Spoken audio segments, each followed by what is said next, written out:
Got to preach an amazing conference at Church 1132 this past weekend, Pastor Dustin's church. If you guys don't know, Pastor Dustin is actually one of our apostolic elders over our church. We have about 3 pastors that oversee me, and got to speak there. And every time I go to Dallas, it's always fun. It was kind of like a second home, but I always love coming back to Sacramento. I'm always excited to be back with church. I actually spent many years in Dallas, Texas, but I'm originally from New York. Any New Yorkers in the room? Yeah, I didn't think so. New Yorkers, we get a bit of a bad rap. Like, have you ever heard people talk about New Yorkers kind of in a negative way? They kind of talk about us like we're cold, we're rude. Anybody ever interacted with a rude New Yorker before? If you've met with me, don't raise your hand right now. But we always get a bad rap. People think we're mean, but I don't think that's the case. I think we're just efficient, right? We're just efficient with our time. But I learned something from my mom growing up. She said to me, Jared, if you're nice to people, they will be nice to you, right? So, and it feels like wherever she would go, even in New York, the people that were mean to me, they were nice to her. And it's just because she is a nice person. If you've ever met my mother, you know she is like the nicest person on the planet. Now, she's an Italian mother. She will smack me upside the head when I'm messing around, but she is a nice person. And I was thinking about this week because I was thinking about neighbors. I was thinking about all of the neighbors that we've had growing up. I moved around quite a bit. And I always got to see my family, my parents, exemplify what it looked like to be a neighbor. I remember the first house I grew up in was in a town called Patchogue in Long Island, New York. And we lived in this little house. And next door, there was a couple that were not Christians, were not saved, but my parents were the type of people who would go over with brownies and cookies and bake all this stuff. You know, we don't do this anymore, but they would go over with baked goods and ask all sorts of questions and hang out for like hours. And they quickly found out that this couple that was living next to us, they were not only unbelievers, but they were having some weird stuff happen in their house. And the more my parents got to know them, they would bring up stuff like, you know when you get like a little too comfortable with people and they start giving you details you don't really want to know about? Maybe that's just me because I'm from New York. But they started telling my parents about all this stuff that was happening in the house. Like stuff would just start moving and nobody was there. They would hear weird sounds and they were like, there's ghosts in our house. And now my parents, they knew that this was some spiritual stuff going on, some spiritual warfare. But they knew that these people didn't really understand that world. And so my parents kind of made it their plan in life to witness to this couple. And so day after day, they would go over to their house and they would hang out with them. They'd have coffee, they'd talk. I watched this all growing up. Eventually, the questions started coming up like, what's different about you guys? Because you guys aren't like freaked out about this kind of stuff and there's just this confidence about it. You're so loving and you're the only people on our block that's come to hang out with us and we kind of have a messy world and yet you're not intimidated to get into our issues. Right. And it was through those conversations my parents got to bring up Jesus Christ. And throughout a process, it didn't happen in one moment, but over time, they began to disciple this couple. This couple started to give their lives to the Lord. They made a decision to follow Jesus. To this day, this couple is serving God in the church my parents grew up in, still fulfilling everything that God has placed on their lives, all because somebody decided to be a neighbor. And I think we've lost this concept in culture of what it looks like to be a neighbor. Like we don't know how, we're so concerned with our own needs that the only time we have left to give other people is neglect. Because we're busy, right? We're busy. Our lives are more chaotic than ever before. Those of you, I just being in Dallas was talking with some parents and their kids in multiple different sports, multiple different activities. The kids are busier than the parents. We're busy. Life is crazy. And so it's really easy to neglect our responsibility of being a neighbor. And I think because of that, because we're so short on time and we're so short on energy, what we end up doing is we end up trying to control the amount of compassion that we have to give out. And so what we do is we start requiring everyone around us to qualify for whether or not they deserve to receive our compassion. And in this story, I want to talk about a man, if I were to be honest, who sounds a lot like me. I think not just like me, I think he sounds a lot like us. I think he sounds a lot like the church at times. And he asks Jesus a question. What must I do to inherit eternal life, right? We're all asking that question. What do I got to do to get this salvation stuff? What do I got to do to be saved? What do I got to do? What's the secret sauce? And Jesus looks at the man and says, you know the law. Go ahead and tell me what you think it is. And so he starts saying, love the Lord your God with all your heart, soul, mind, and strength, and love your neighbor as yourself. Jesus was listening closely to hear what he would say. But when he heard those magic words, love your neighbor as yourself, he looked at the man and said, absolutely, you got it. So what's the problem? The man is still struggling. Even though he knows all the answers, for some reason, he is still struggling with the activation of what he knows in his intellect, but yet has been able to play out through his actions. And so here's what he does, and here's what many of us do when we come to Jesus. He says in verse 29 of Luke chapter 10, he said, okay, Jesus, if that's the case, if I'm supposed to love you and to love my neighbor, who is my neighbor? Right. And I know it sounds like a simple question, but it actually reveals the state of our souls. In this question, it brings clarity to the thing that is conflicting inside of us, which is, I know I'm supposed to love people, but I'm struggling to love people. I know y'all looking at me like super churchy right now, but there are some people in here, you are struggling to love some family members in your life. You might be sitting next to somebody, come on somebody, that you're struggling to love right now. And so when you get in front of Jesus, it's easy to ask the question, who do I have to love? That's really what he's asking in this question. Who do I have to love? Because if you're telling me I need to love my neighbor, well, I just need to know then, who is my actual neighbor?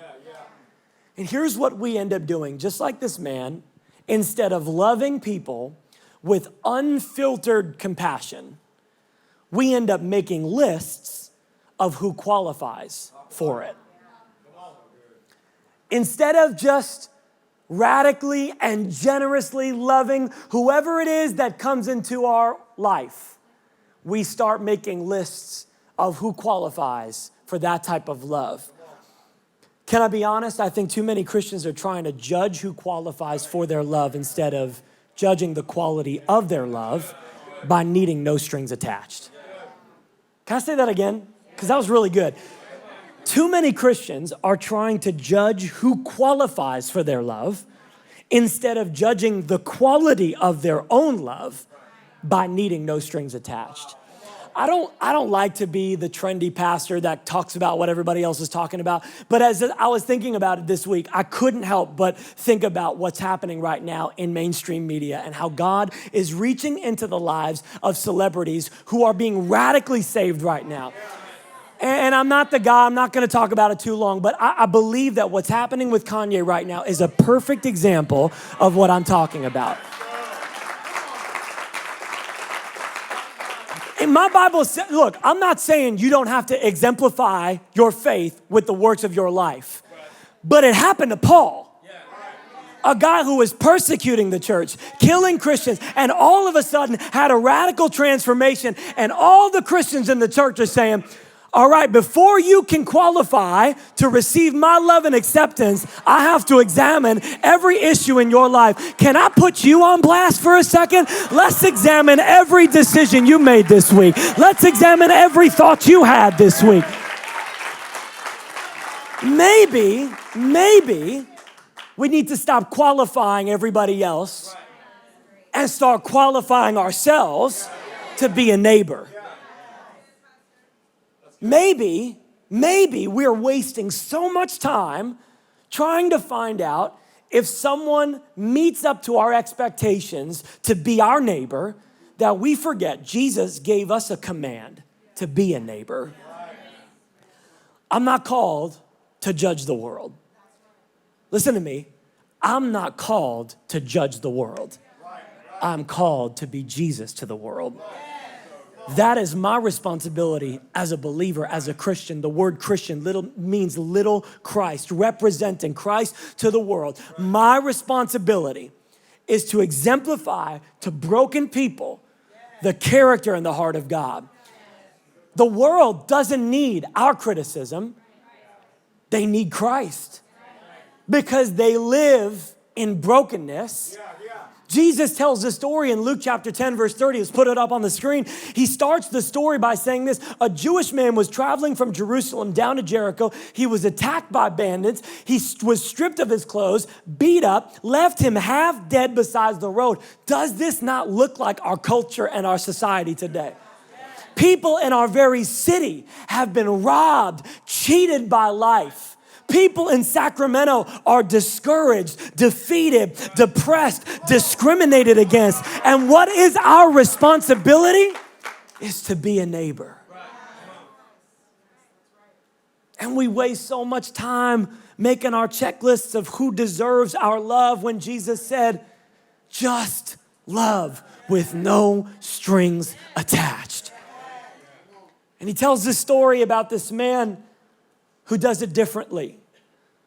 The Good Samaritan that decides to be a neighbor. And if we were to talk about what it looks like to be a neighbor this morning, I want you to write this down. Here's the clear definition of what a neighbor is. Neighbors meet needs. Right. If I could sum up this sermon in a sentence, it would be this. 3 simple words. Neighbors meet needs. If that's the definition of God's idea of a neighbor, are you being one? Are you being a neighbor right now in your life, amongst your family members, amongst your friends, amongst those who don't know Christ in your job, amongst your coworkers? Are you being a neighbor? I think that we know that we're supposed to meet needs. It's just not as simple as it sounds. And so I want to make it really, really simple this morning. I believe Jesus does this for us. Let's read Luke chapter 10, verse 33.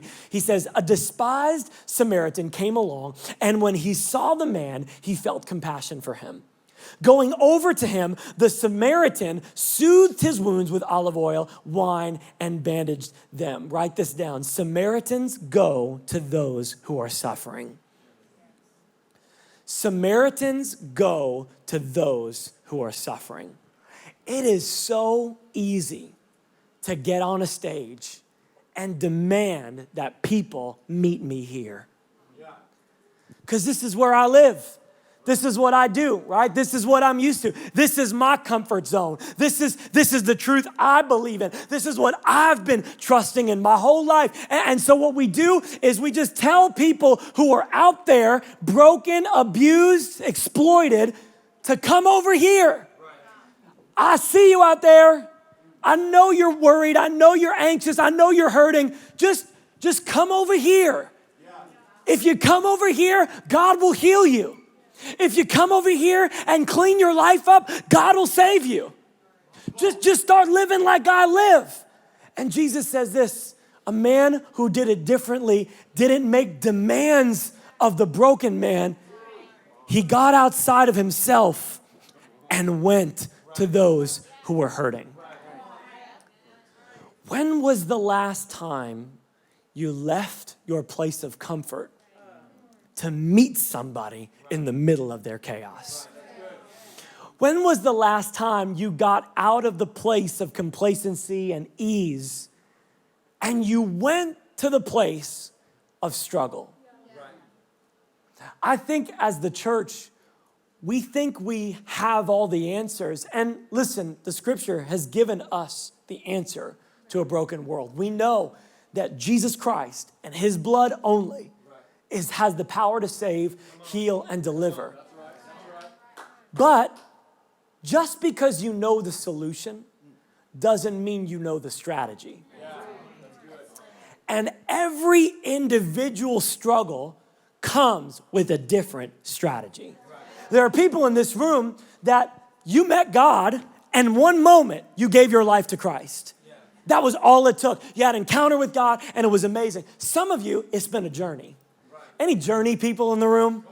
Any people in process? I'm not fully there yet, but I'm walking it out. I'm still trying to understand. I still got doubts, but that doesn't keep me away from what God is doing in my life. I'm still walking forward, even in my frustration, even in my lack of faith. I'm still trusting God. Some of us, it takes a journey. Some of us, we're those difficult people. And it's a day by day deliverance process. And as a church, we know the solutions, but sometimes we miss out on the strategy because we demand everybody understand it the way we understand it.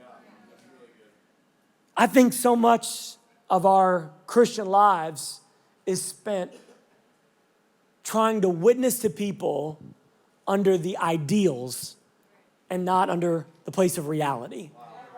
The ideal is either somebody else will take care of it, right? But let me just tell you something, no one else is coming.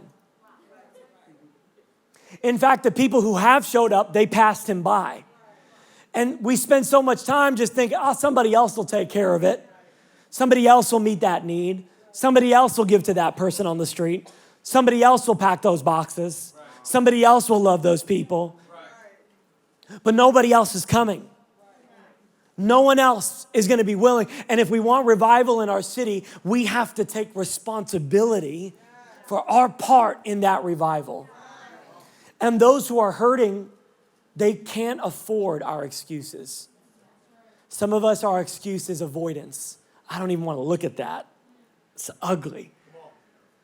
That's unsettling, right? It's like when you're watching TV late at night and the commercial of the sad pets comes on with the sad music, like change the channel. I don't even want to look at it because if I see these little dogs, I'm going to start calling up and giving all my money. I don't want to look at it. When you drive on the street and there's a homeless person coming up to your car and you pretend to be on your phone, but you ain't got no notifications.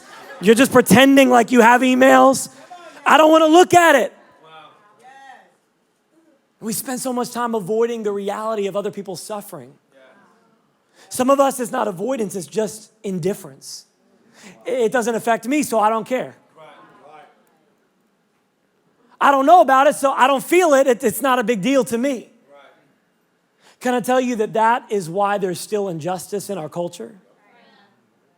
There are communities that are experiencing injustice and discrimination, and just because you don't feel it doesn't mean it's not happening. And until you get out of the place of indifference and are willing to start, asking questions and evaluating what are the needs, this is the type of church I want to be. As we launch into the future, we know that we are not here just to do church. We are here to be church.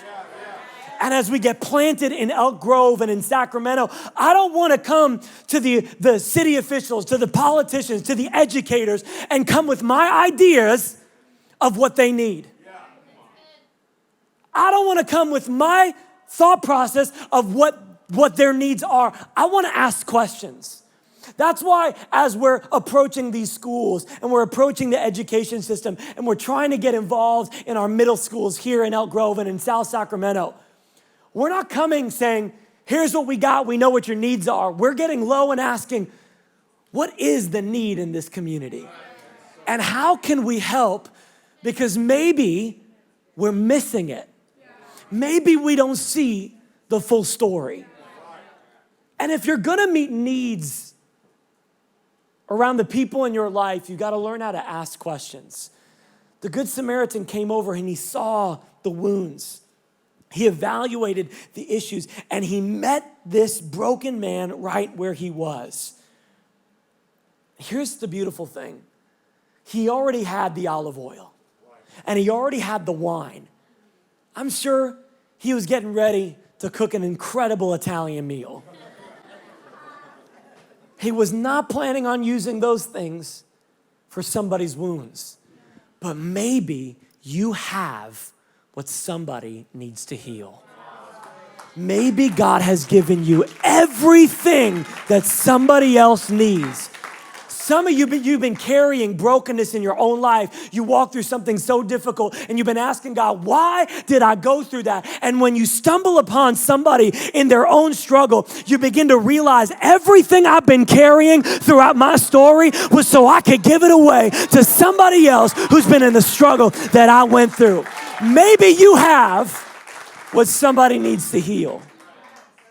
Luke 10:34, then, he put the man on his own donkey, took him to an inn where he took care of him. Write this down. Samaritans carry people out of chaos.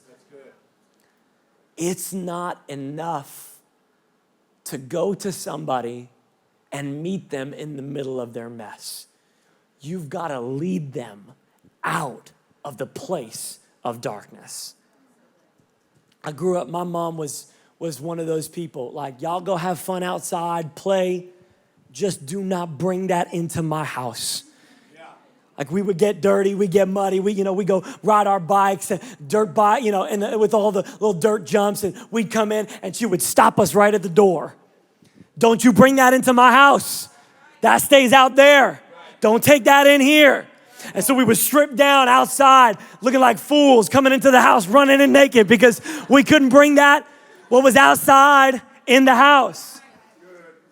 And we treat dirty people like that. Y'all can do that out there. Just don't bring that in my house. Don't bring that in my world. Don't bring that into my surroundings. I've worked really hard for the peace I'm living in. Don't bring that into my emotional stability. Don't bring your issues into my DMs. Don't be texting me in the middle of the night with all your craziness. Y'all could do that out there. Don't bring that in my house. But love never leaves people in their limitations. In fact, it's important to meet people where they are, but you gotta lead them out of that place and into discipleship, into a life with Christ, into wholeness, into healing. If I leave you there, I don't care about you. I tell the people on our staff, the people that I lead, if I challenge you and I get in your face, if I offend you, that means I care about you. Because I'm willing to risk the relationship to get you into a place of restoration. And some of us, we are so scared to risk the relationships in our lives by giving some hard truth, by walking them out of the place that's comfortable. Because when you pick up somebody who's been beat up, it's not gonna be easy. It's gonna shatter some bones. It's gonna cause some discomfort. And when you carry them on a donkey to the place of healing, it's not always gonna be easy.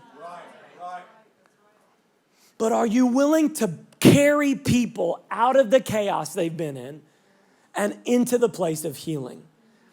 I want to challenge you with this. If your friends are in the same state as they were when you found them, I would submit to you that you're probably not their friend. Because friends don't let friends stay in darkness. Friends don't let friends stay in chaos.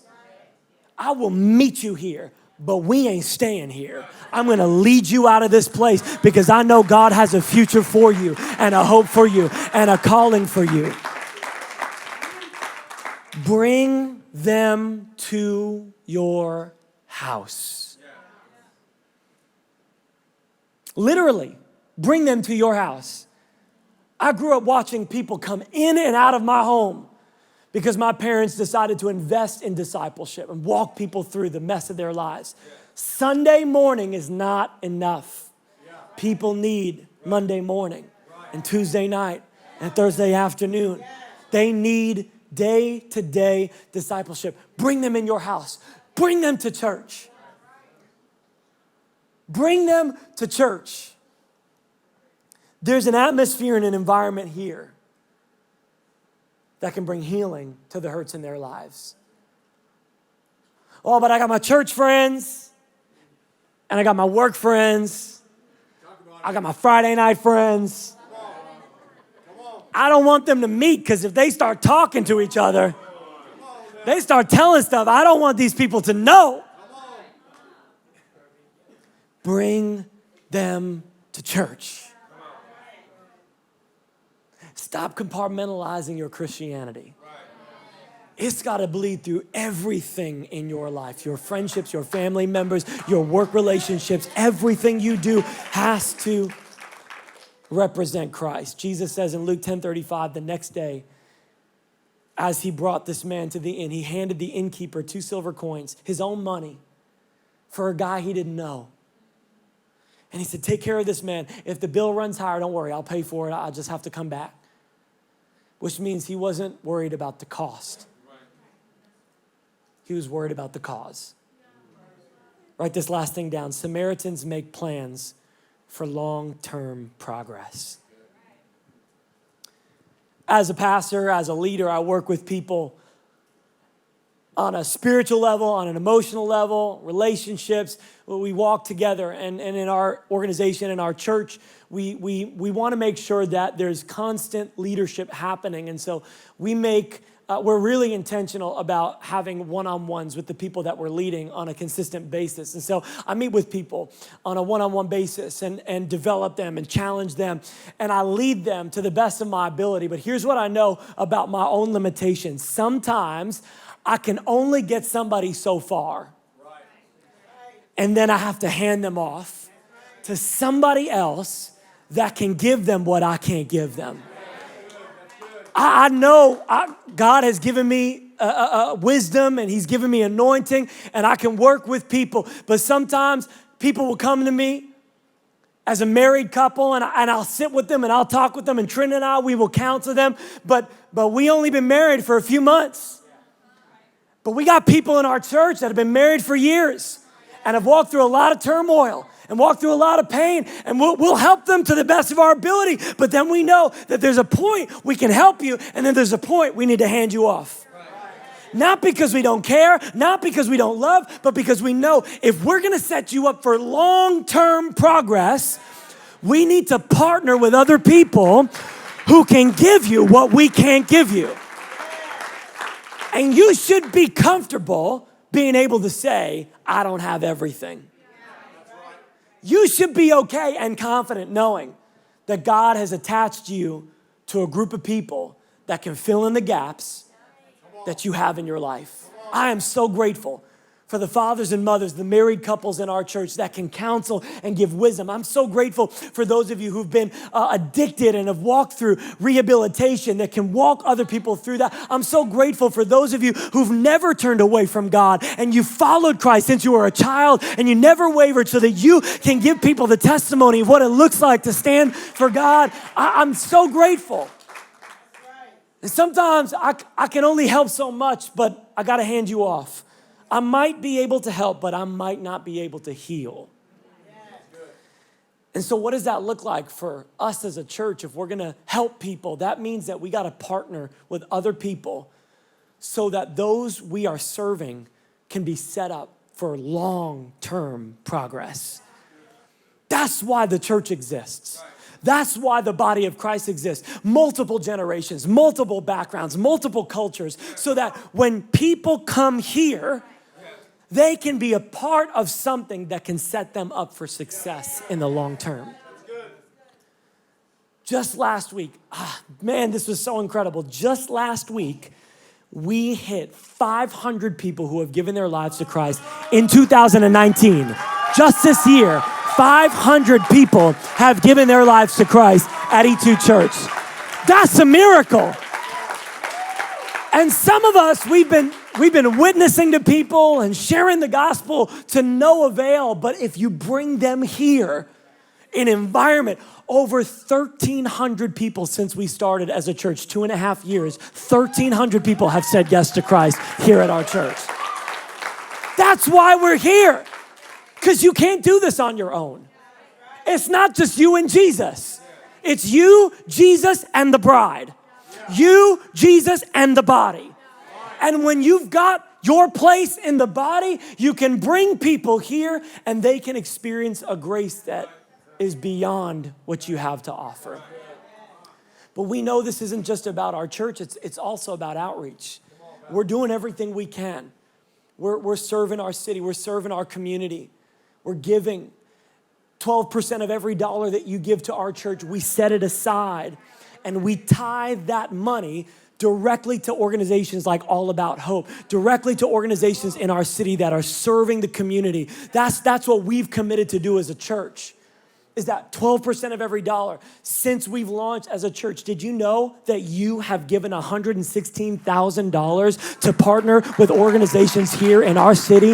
I think that's pretty incredible. $116,000 as a 2.5-year-old church you've given to outreach partners in our community, in our city, and globally to serve our cities. Here's why: because we know we can't do this by ourselves.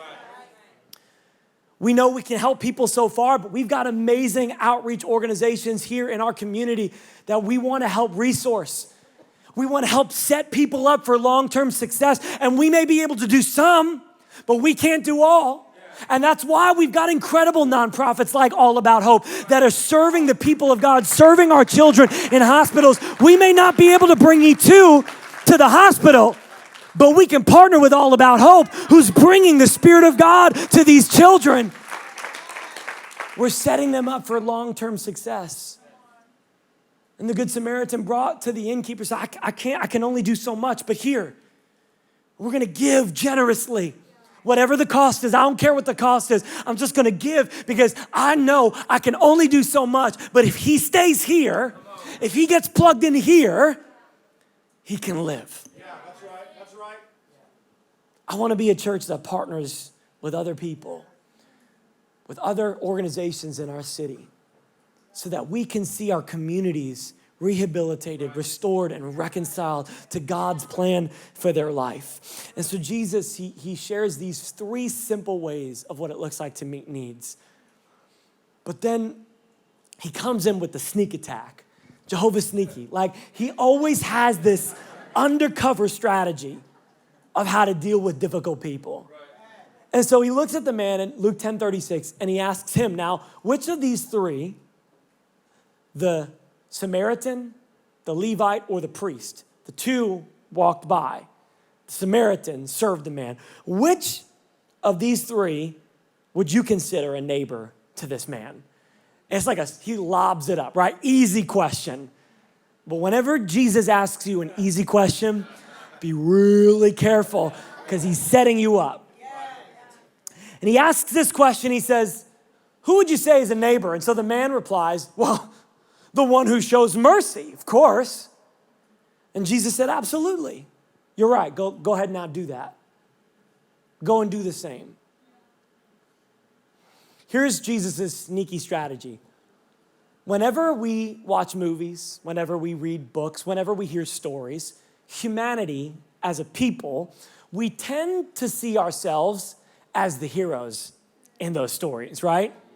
Like, we always see ourselves as the heroes because that's who we want to be. Even if we don't feel like we are, that's who we want to be. And we just tend to look at life like that. Whenever we read books or whenever we watch movies, we're trying to identify ourselves as the hero in that movie.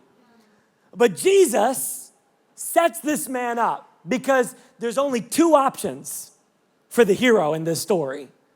Either you're the obvious one, which is the Good Samaritan. The problem is that they were not considered good Samaritans. If you knew anything about the culture of that day, Jewish people hated Samaritans because Samaritans were what they were considered to be a half-breed. They practiced some of Judaism, but then they also kind of did their own things on the side. They blended culture, and the Jewish people hated them. They weren't just outcasts of societies, they were enemies. In fact, they hated them so much, they wouldn't even pay attention to them on the side of the road. So either you're that guy that you hate and you despise, or you're the broken man on the side of the road that nobody cares about except for the guy that you hate. And you're taken care of and loved on by your worst enemy. So which one do you want to be? Whoever you identify as has got issues. Hit your neighbor, say, you got issues. Hit your other neighbor, say, it takes one to know one.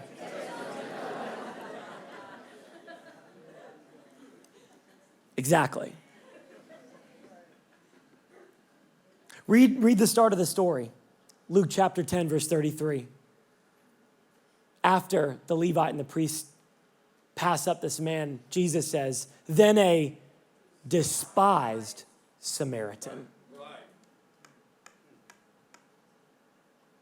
It takes one to know one. You ever met somebody that you tell your story to, and they're really good at empathizing with what you've been through, but they've never actually experienced it? And so you're connecting as you're talking, and they're caring as much as they can, but they really can't conceptualize the pain or the process that you've walked through on a personal level.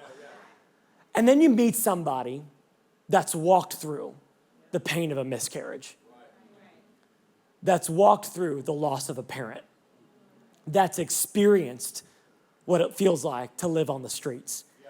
You don't even have to say anything for them to understand what you've experienced. There's a different level of connection with somebody who's been through what you've been through. They just know, right? They just get it. I think neighbors just know. They just know. Here's why. Jesus looks at this man and he says, you're so intellectual, but you still don't understand. You're trying to see who qualifies to be a neighbor, that you'll never measure up to being one yourself. And here's why. Neighbors, they just know, because they too understand what it feels like to be in need. And this despised Samaritan knew what it felt like to be beaten and battered and robbed and cheated. He knew what it felt like to bleed from those who discriminated against him and who hated his family. He knew what it felt like to desperately need somebody to pay attention to the issues in his life, so that when he saw another man on the road who was desperate and in need, he just knew. He just knew. And Jesus looks at this man asking the questions and he says, in just a few months, I know you don't understand now, but in just a few months, I'm going to show you what it looks like to be a neighbor. And then I remembered Isaiah 53. He was despised. You see, it takes one to know one. And it takes one to love one. And when you can recognize the need that you have, it's not so difficult to meet the needs in other people. Because when you see them in need, you just know. You know what it feels like to go without food. You know what it feels like to go without love. You know what it feels like to be in need. And when you see someone in need, you just know. It takes one to know one. And our very Savior, just like the Samaritan, was despised and rejected so that we could be accepted. You see, if we want to meet the needs of others, we have to recognize that we have needs of our own. And Christ, our great Samaritan, came and met those needs. I want you to watch this video. Back in 2017, I actually got invited to E2 Church Now from a coworker of mine. And the invite was for the series, This is a God's Dream. And it was in December 17th where I remember that day specifically that I went to church for the first time in a long time. I closed off from the world, I closed off from my family, and I turned to the world. So a lot of that was drinking, partying, and just trying to find every avenue to fill that part where I felt was missing, which was my family. That invite kind of gave me kind of like a little spark in me, like, man, I actually want to know this. Let's try this out. Let's see what it's like. Kind of scary for the first time, knowing if you haven't been in a long time, and she knew that. And so I just remember that day, just the message and the worship and just kind of feeling God just resting on me. I actually raised my hand in salvation. I accepted Christ that day. Something that was missing was right here in front of me. And if I wanted it, then I needed to go after it. And the only way that was to actually jumping in 100% full-heartedly and just get involved. And that took a lot, because I never knew that. I never knew about volunteering and serving, and with my heart and compassion and love for taking care of people and the sick and the elderly, in my field where I'm at, it kind of naturally occurred to like, man, I can join outreach and continue to show what I have to other people around our city. That's the beauty of it. Anyone can be qualified. It's just you're willing to say yes to it and be a part of something much bigger than yourself. You're making an impact, whether that be folding clothes, separating clothes at Sac Food Bank, or separating food for the homeless at Sac Food Bank, or serving the homeless at Loaves and Fishes, or making a kid smile at the Mac Road Summer Night Lights, or bringing joy to a kid by serving at Keaton Child Cancer Alliance and serving root beer floats to them. Like, you're making an impact whether you believe it or not, and it all comes back to just God's love.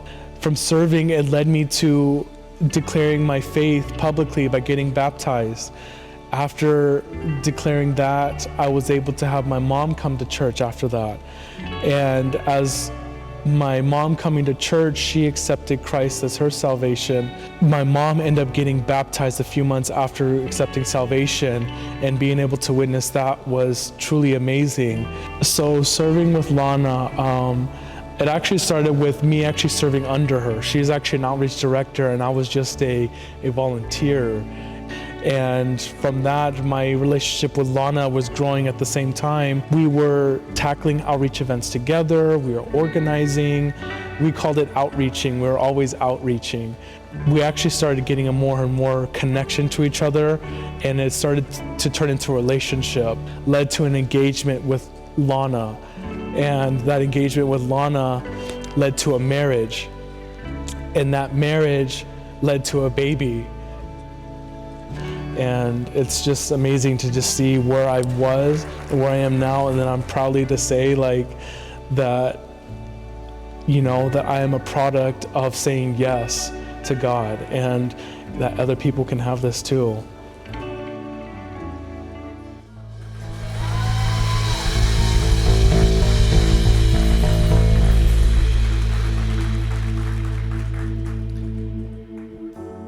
Jesus was sitting in a room one night, and a woman came in that was considered sinful and horrid to the people in the room. And she knelt at his feet, and she began to cry and weep and wipe her tears with perfume on his feet.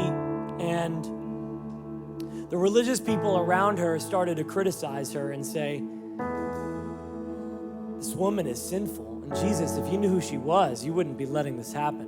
And in Luke chapter 7, verse 47, Jesus looks at the religious leaders and he says, I tell you, her sins, which are many, they're forgiven.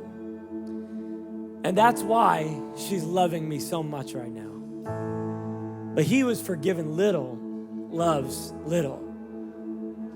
What Jesus wasn't saying was, that there are people who have been forgiven of less. What he was saying was, there are people who understand more of what they've been forgiven of. And those who just know, they just love. Because when you recognize what God did for you, you can't help but want to see the same thing happen for those who have yet to experience the love of God. And when I think about the future of our church, I think about what it looks like to impact a city. And as we serve and as we give, we're not helping because we're better.